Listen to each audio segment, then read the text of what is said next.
Lanjut nomor 11. Bendera merah putih yang dikibarkan dalam acara proklamasi kemerdekaan Indonesia dijahit oleh A. Fatmawati, B. Sayuti Melik, C. Soeharto, D. Sudirman, atau E. Sukijan. Jawaban yang benar adalah A.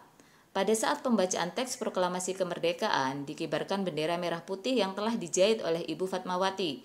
Jadi bendera merah putih yang dikibarkan dalam acara proklamasi kemerdekaan Indonesia dijahit oleh Ibu Fatmawati. Nomor 12. Pada saat bendera merah putih dikibarkan, disusul dengan sambutan oleh seorang tokoh yang menjadi wakil wali kota Jakarta pada saat itu, yaitu A. Suwiryo, B. Suwiyo, C. Soeharto, D. Sudirman, atau E. Sukijan. Jawaban yang benar adalah A.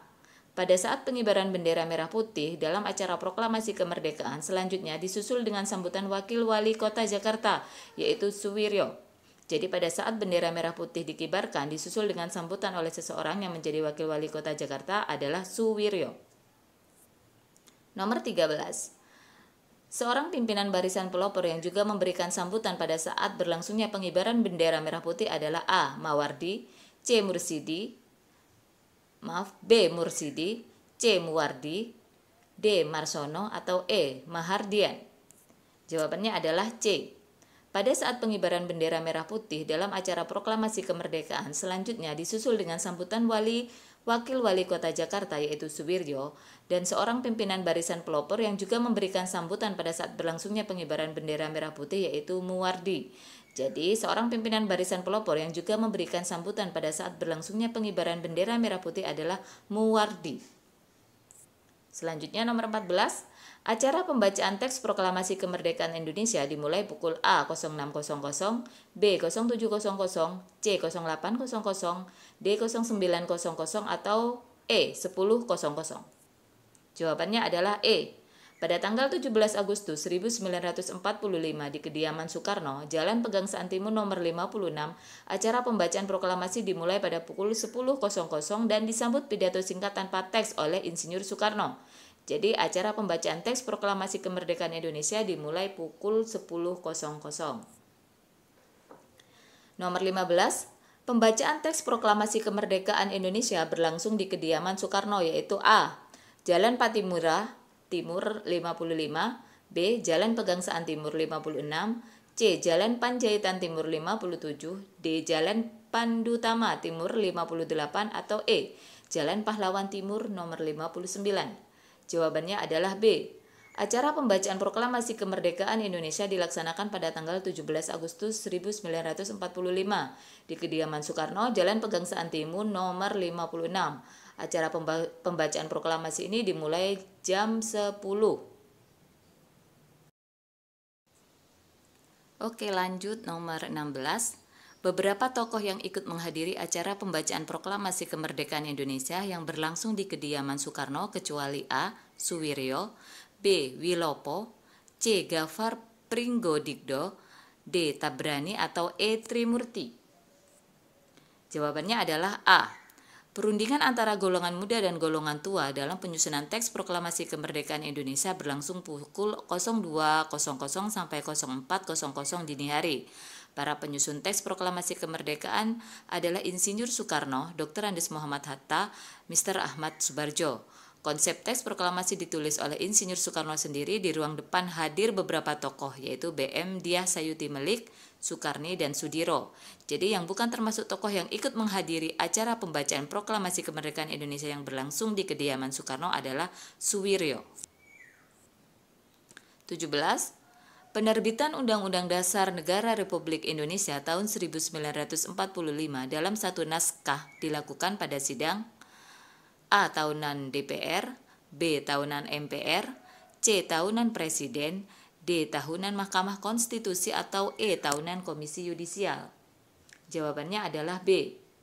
Dalam risalah sidang tahunan MPR tahun 2002 diterbitkan Undang-Undang Dasar Negara Republik Indonesia tahun 1945 dalam satu naskah sebagai naskah perbantuan dan kompilasi tanpa ada opini. Jadi penerbitan Undang-Undang Dasar Negara Republik Indonesia tahun 1945 dalam satu naskah dilakukan pada sidang tahun MPR. Nomor 18.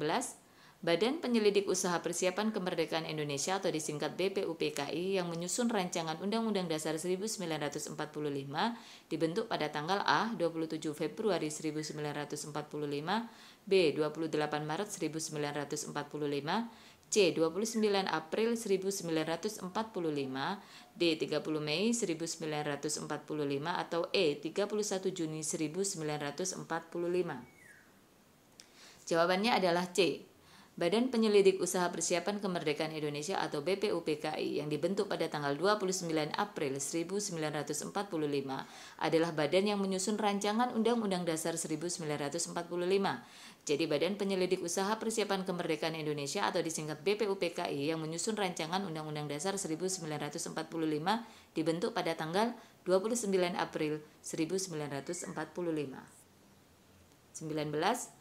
Anggota BPUPKI yang ikut serta dalam penyusunan rancangan Undang-Undang Dasar 1945 terdiri dari A. 39 anggota, B. 38 anggota, C. 37 anggota, D. 36 anggota, atau E. 35 anggota. Jawabannya adalah B. Pada tanggal 22 Juni 1945, 38 anggota BPUPKI membentuk Panitia 9 yang terdiri dari 9 orang untuk merancang Piagam Jakarta yang akan menjadi naskah pembukaan Undang-Undang Dasar 1945. Jadi anggota BPUPKI yang ikut serta dalam penyusunan rancangan Undang-Undang Dasar 1945 terdiri dari 38 anggota. 20.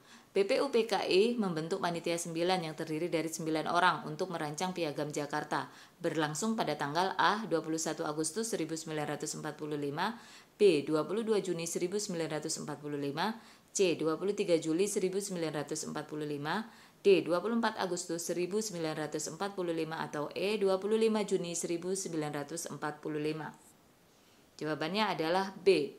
Badan Penyelidik Usaha Persiapan Kemerdekaan Indonesia atau BPUPKI yang dibentuk pada tanggal 29 April 1945 adalah badan yang menyusun rancangan Undang-Undang Dasar 1945.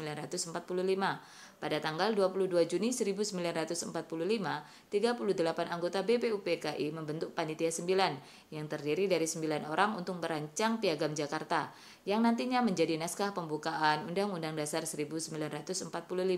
Jadi BPUPKI membentuk Panitia 9 terdiri dari 9 orang untuk merancang Piagam Jakarta pada tanggal 22 Juni 1945.